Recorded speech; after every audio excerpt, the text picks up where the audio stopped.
Hello my dear शूरवीर, कैसे हैं आप सब। जी हाँ, मैं बिल्कुल ठीक हूँ और उम्मीद करता हूँ आप अपनी जगह पर कुशल मंगल हैं। चलिए आगे बढ़ते हैं। डिस्चार्ज ऑफ कॉन्ट्रैक्ट में अब देखेंगे हम ऑपरेशन ऑफ लॉ।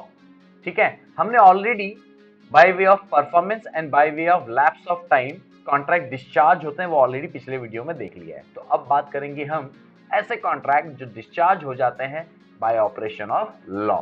तो जानते हैं what is discharge of contract by operation of law. देखो क्या होता है, कई बार ऐसा होता है कि कानून खुद कहता है कि भैया अब तुम्हारा जो कॉन्ट्रैक्ट है वो डिस्चार्ज हो गया है, वो क्या हो गया, एंड हो गया है। तुम्हारा जो रिलेशन है उसका समापन हो गया है। There is end of relation between you both parties. ठीक है कि नहीं है। तो उस कंसेप्ट को कहते हैं discharge of contract by operation of law. तो देखिए इसमें कई सारे एग्जांपल होते हैं, हम कुछ पॉपुलर एग्जांपल को फोकस करते हैं। ठीक है, नंबर 1 डेथ। अब कॉन्ट्रैक्टिंग पार्टी जो हैं, जो भी हैं, उनमें से कोई एक अगर चल बसे, कोई नहीं जानता, ये अनप्रिडिक्टेड है ना।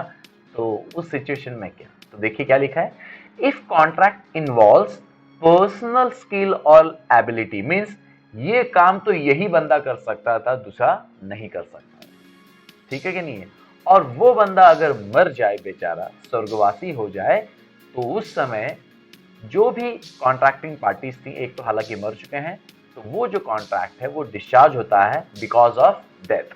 ठीक है, और ये बताया गया है लॉ में साफ साफ, इसीलिए इसे कहा गया है कॉन्ट्रैक्ट डिस्चार्ज हुआ because of operation of law. ठीक है कि नहीं है। एग्जाम्पल मैंने यहाँ पर आपको समझाने के लिए दे दिया है पेंटिंग। एक फेमस पॉपुलर पेंटर हैं जो आपकी पेंटिंग करने वाले हैं, और आप चाहते हैं कि उसी से आपकी पेंटिंग बने, और आप के साथ कॉन्ट्रैक्ट की, डील की, और उनके बनाने से पहले ही उनका डेथ हो गया। तो फिर कैसे पॉसिबल, इज दैट क्लियर।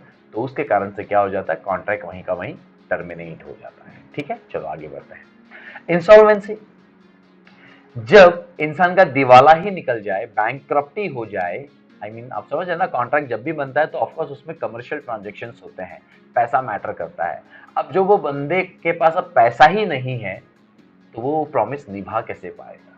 ठीक है कि नहीं। तो यहां पर क्या बोलता है कानून, if person declared insolvent, means कानून ने जिस दिन थप्पा लगा दिया कि भैया ये बंदा तो बैंकक्रप्ट हो गया है, अब इसके पास तो कुछ रहा ही नहीं, तो उसे कहा जाता है insolvency of that particular person. तो इसमें होता क्या है, अगर उसने कोई भी कॉन्ट्रैक्ट बनाया है, ठीक है, अगर उसे किसी को भी पैसा देना है, अब तो उसका दिवाला ही निकल चुका है, अब तो उसके पास कुछ है ही नहीं, फूटी कौड़ी नहीं है, तो कहां से देगा वो। तो यहां पर फंडा क्या है, he is discharge from his liability, ऐसा कानून बोलता है, he is discharge from his liability up to date of insolvency. जब तक वो कंगाल है तब तक उसके पास कोई नहीं जाएगा। क्यों, क्योंकि वो कुछ नहीं दे सकता है, जब इसके पास पैसा आ जाएगा तब आना। यस, इस कंसेप्ट को कहते हैं discharge of contract by operation of law. इसलिए यहां पर लिखा है up to the date of insolvency, जब तक उसका दिवाला है, जब तक वो कंगाल है। Is that clear, that's great. चलो आगे बढ़ते हैं। Material alteration means any material alteration without prior permission of other party. Contracting party में दो पार्टी होती हैं, अगर कोई भी एक पार्टी जिसने जो भी प्रॉमिस किया है, अगर वो किसी भी तरह का मटेरियल अल्टरेशन करता है दूसरे पार्टी को न बताते हुए, तो भैया दूसरा पार्टी बोलेगा ये तो गलत है, हम दोनों कॉन्ट्रैक्ट में जुड़े थे, और अगर आप कुछ भी चेंजेस करते हो जिससे मुझे इफेक्ट होने वाला है, वो तो आपको मुझे बताना ही चाहिए था, और फिर मैं आपको बताता ऐसा करना है कि नहीं करना है, क्योंकि हमारी प्रॉमिस कुछ और हुई थी, और आप इस तरह से बदलाव नहीं कर सकते हैं बिना मेरी इजाजत के। इस कंसेप्ट को कहते हैं कॉन्ट्रैक्ट डिस्चार्ज होगा by the operation of law. ठीक है, तो इनोसेंट पार्टी यहाँ पर डिस्चार्ज हो जाएगा। इनोसेंट पार्टी बोलेगा अब हमारा रिलेशन यहाँ खत्म, मेरी तेरे ऊपर कोई लायबिलिटी नहीं बनती है। Is that clear. तो यहाँ पर एग्जांपल के लिए मैं आपको बता देता हूँ, कोई भी क्वांटिटी या प्राइस में अगर कोई मटेरियल अल्टरेशन करता है सामने वाला बंदा बिना बताए, या फिर क्वांटिटी में चेंजेस करता है बिना बताए, तो ये बिल्कुल गलत है। तो वहीं का वहीं क्या होता है, रिलेशन एंड हो जाता है। और ऑफकोर्स ये चीज याद रखिएगा, जिसकी जो भी लायबिलिटी बनती है, लॉ फिर आपका डिसाइड करके बताएगा कि सामने वाले के ऊपर क्या लायबिलिटी बनेगी। लेकिन यहां पर कॉन्ट्रैक्ट क्या हो चुका है, टर्मिनेट हो चुका है। Is that clear. हाँ, चलो आगे। Facilities not provided, yes of course, आपके और मेरे बीच में कुछ प्रोमिसेस हुए हैं, और उसमें मुझे आपको कुछ चीजें देनी है और जब तक मैं आपको वो चीजें प्रोवाइड नहीं करूंगा तब तक आप कुछ चीज बना नहीं पाओगे। समझ में आ रहा है कि नहीं आ रहा है? तो भैया वहां पर ये पॉइंट रेज होता है। तो देखिए क्या है, if promised facility are not provided, if promised facility are not provided for the performance of other party, क्योंकि दूसरे पार्टी का जो परफॉर्मेंस है वो पहले पार्टी के परफॉर्मेंस पे बेस्ड है, तो उस समय दूसरा पार्टी बोलेगा साहब मैं क्या करूं साहब, आपने ही मुझे मटेरियल प्रोवाइड नहीं किया, जो मुझे चाहिए था आपने मुझे प्रोवाइड नहीं किया टाइम पर सर, तो मैं कैसे बनाऊंगा। तो इनोसेंट पार्टी के लिए वहां पर कॉन्ट्रैक्ट क्या हो जाता है, डिस्चार्ज होता है। क्यों? क्योंकि उसके ऊपर कोई लाइबिलिटी नहीं आएगी। Is that clear? एग्जांपल यहाँ पर material for making sofa, sofa बनाना है तो सोफा बनाने वाले को हमें मटेरियल देना पड़ेगा। अब जब तक हम उससे मटेरियल नहीं देंगे तो क्या वो सोफा बना पाएगा? क्योंकि हम दोनों के बीच में, आई मीन मेरे और कारपेंटर के बीच में तो सोफा बनाने का डील हुआ था और मैं मटेरियल दूंगा ऐसा डील हुआ। तो जब तक मैं मटेरियल नहीं दूंगा तो वो कैसे बनाएगा? तो उसकी कोई लाइबिलिटी नहीं बनेगी और कहेगा सर मैं कॉन्ट्रैक्ट से फ्री हूं। Is that clear? That's great. बहुत सारे एग्जांपल हैं, लिमिटेड बात करेंगे।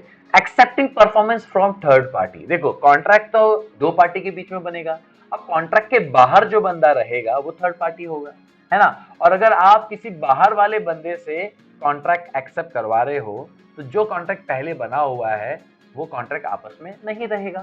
सर क्या बोल रहे हैं? आ जाओ एग्जांपल में देख लेते हैं। इफ प्रोमिसी एक्सेप्ट, प्रोमिसी कौन होता है? एक्सेप्टर, ठीक है कि नहीं है? ठीक है, जो एक्सेप्टेंस लेता है।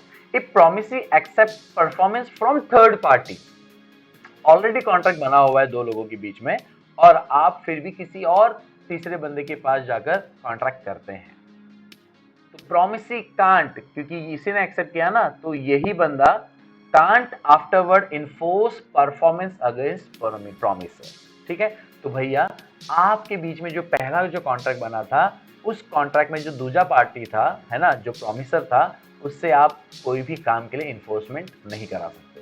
सर क्या कर रहे हो आप? देखो एग्जांपल में समझो। Example, actual contract between A and B, ठीक है। तो एक्चुअल कॉन्ट्रैक्ट किसके बीच में था? ए एंड बी, मैं और आप, ठीक है, मेरे और आपके बीच में। I am A and you are B, ठीक है। मेरे और आपके बीच में एक्चुअल कॉन्ट्रैक्ट था कि भैया हमें ये काम करना है, ठीक है। बट नाउ ए, कौन है ए? मैं हूं। But now a given furniture work to see, ठीक है कि नहीं है? काम मैंने किसको दिया था? आपको दिया था। कौन सा? फर्नीचर का। तो फर्नीचर किसको बनाना था? आपको। लेकिन अब मैंने फर्नीचर बनाने का काम किसको दे दिया? इसको, मिस्टर सी को। थर्ड पार्टी हो गया। Because of health issue we can't perform the same. क्यों? क्योंकि आपका हेल्थ इश्यू है, ठीक है। आपके और मेरे बीच में कॉन्ट्रैक्ट था, फर्नीचर आपको बनाना था, लेकिन अब कुछ समय बाद आप आए मेरे पास और बोले सर ऐसा ऐसा हो गया है, अब मैं ये फर्नीचर नहीं बना पाऊंगा क्योंकि मेरा ये हेल्थ इश्यू है, आप देखिए मुझे कोविड हो चुका है।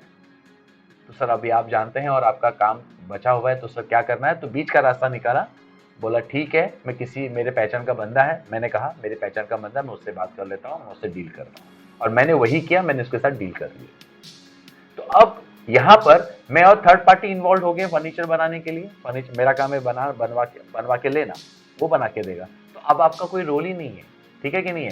तो मैं आपको इन्फोर्स नहीं कर सकता, आप डिस्चार्ज हो गए हैं इस कॉन्ट्रैक्ट से, ये वो कह रहा है। तो इसलिए लिखा है प्रोमिसी। यहां पर प्रोमिसी कौन हो गया? मैं।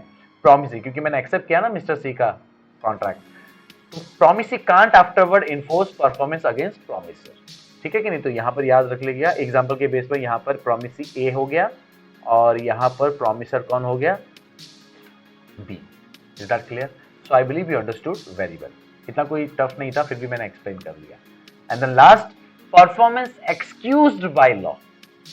ऑफ कोर्स लॉ ने बोला कि ये परफॉर्मेंस तुम कर ही नहीं सकते हो, बात खत्म, यहीं पर तुम्हारा कॉन्ट्रैक्ट खत्म। अरे सर ऐसा कैसे बोल रहे हो? मेरा और हमारे बीच में कॉन्ट्रैक्ट हो चुका है, हम दोनों को अपने प्रोमिसेस फुलफिल करने हैं, अचानक बीच में कानून आकर बोलेगा नहीं ये परफॉर्मेंस नहीं कर सकते हो, ये कॉन्ट्रैक्ट यहीं डिस्चार्ज कर दिया जाएगा, ऐसा कैसा सर?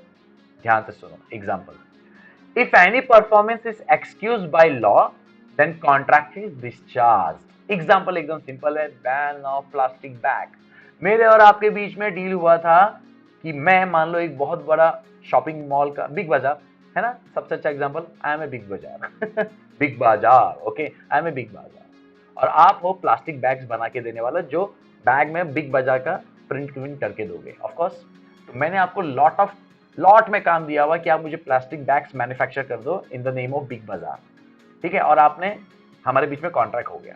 अब अचानक बीच में लॉ आ गया और बोला कि अब से प्लास्टिक बैग बैन, अब भी से इफेक्टिव है। भैया कानून बोल दिया है तो हम कौन होते हैं कुछ करने वाले? तो हमारे बीच में उसी समय कॉन्ट्रैक्ट क्या हो जाएगा? टर्मिनेट हो जाएगा, कैंसिल हो जाएगा। इज दैट क्लियर और नॉट? यस। तो यहां पर हमने डिस्चार्ज ऑफ कॉन्ट्रैक्ट किस वे से पढ़ा? Bye operation of law. जहां पर लॉ बोलता है कि कुछ ऐसे सर्कमस्टेंस पर बाय डिफॉल्ट वहां पर क्या हो जाएगा?